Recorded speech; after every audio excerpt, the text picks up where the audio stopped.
Critics are exhausting.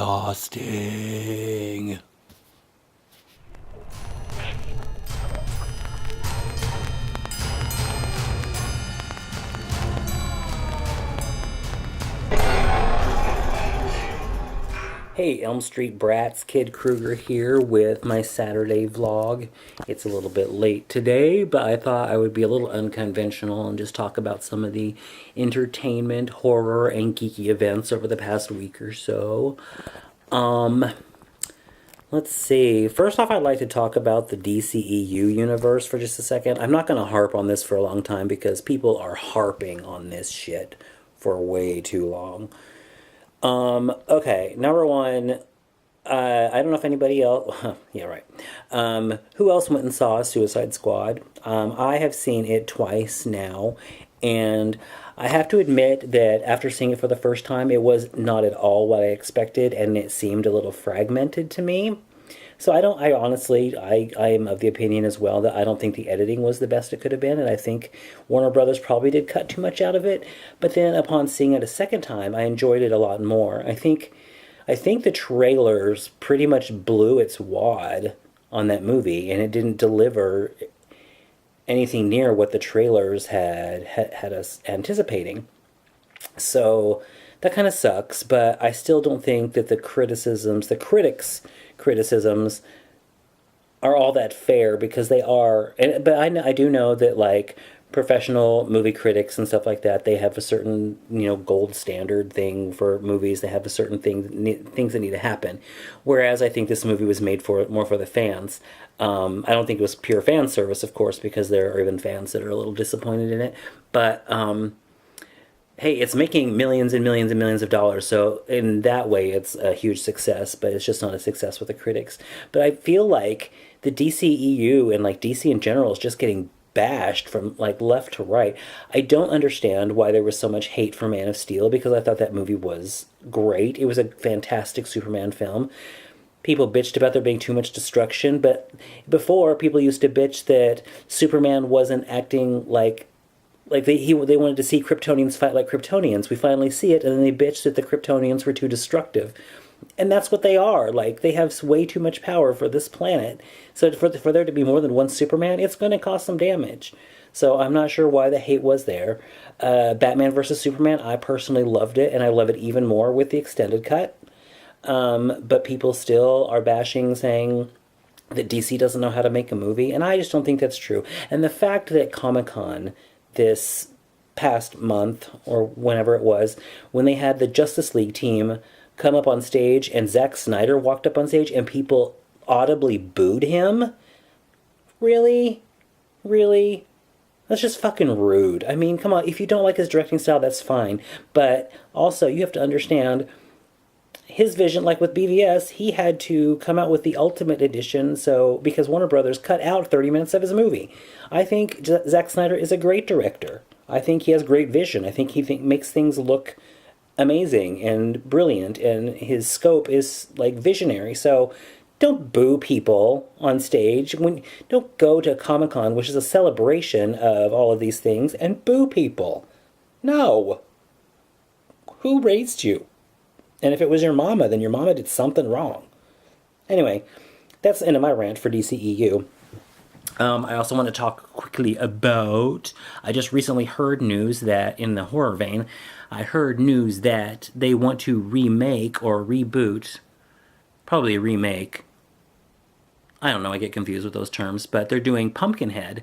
And the people that want to make Pumpkinhead again want to use, like, 90% practical effects, which I'm all on board for, because that was the charm of the original Pumpkinhead, was that creature was the shit. If you don't know Pumpkinhead, pause here, go rent it, come back and agree with me, because anybody worth their weight in the horror movie genre knows that Pumpkinhead is a classic, so you should check it out, especially around Halloween time. But yeah, I'm on board for a practical effects reboot, seeing that story told again, or seeing, like, another story about Pumpkinhead, because if you've watched it, you know Pumpkinhead can always come back. So that would be cool. Let's see. Also, what did we see? We saw the new Rogue One Star Wars story trailer, and lo and behold, yes, of course, there was a glimpse of the back of Darth Vader's head. Ooh, ominous big black helmet head. Of course, you have to have Darth Vader in the Star Wars Rogue One movie because he was on the freaking Death Star.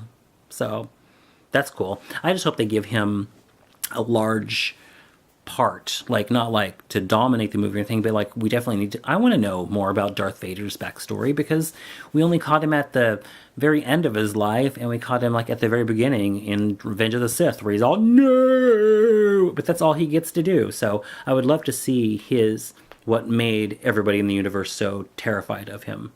So it'd be cool to see a little bit of that. Yes, Queen.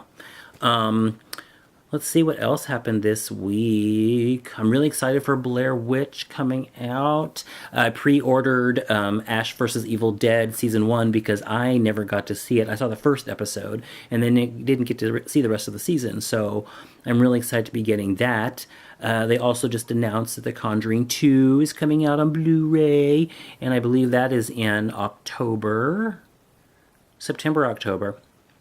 And I'm seeing you little Darkling Ducks posting that there are Halloween goodies coming out already. There's nothing here yet.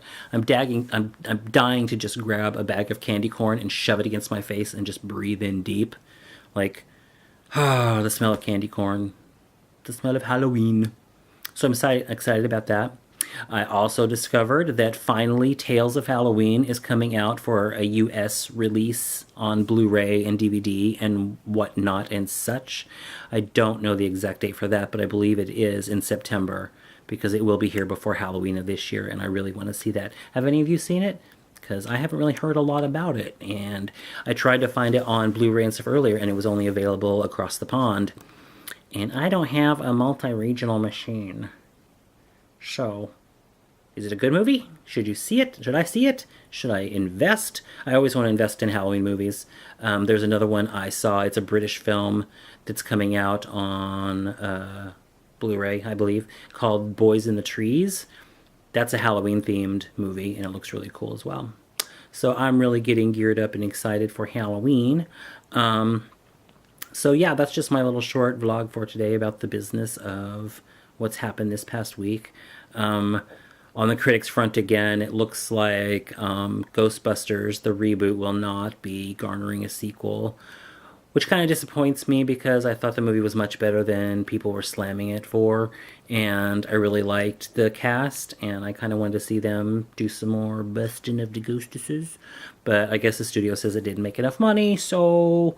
But who knows? Things could happen. The sands of time could change direction and blow smoke up somebody's ass. I don't know. I'm babbling now, so I'm gonna go.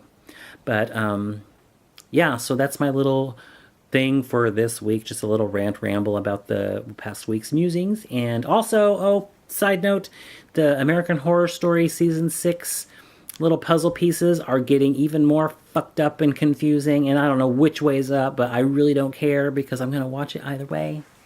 And I can't wait to see what they come up with this year. And Gaga is back, and that's cool. And I have no idea what it's going to be about, but I don't care. I just want to see it. I want to see some good horror. So take care, Elm Street brats, and I will see you soon. Hope you're living high on the hog and shitting in the tall cotton, as we say in the South. And until next time, take care of yourselves. Drink coffee if you're afraid to go to sleep. If you're not afraid to go to sleep, then put on some Kevlar pajamas, because Freddy's out and about, and he's single and ready to mingle. All right. Bye, guys.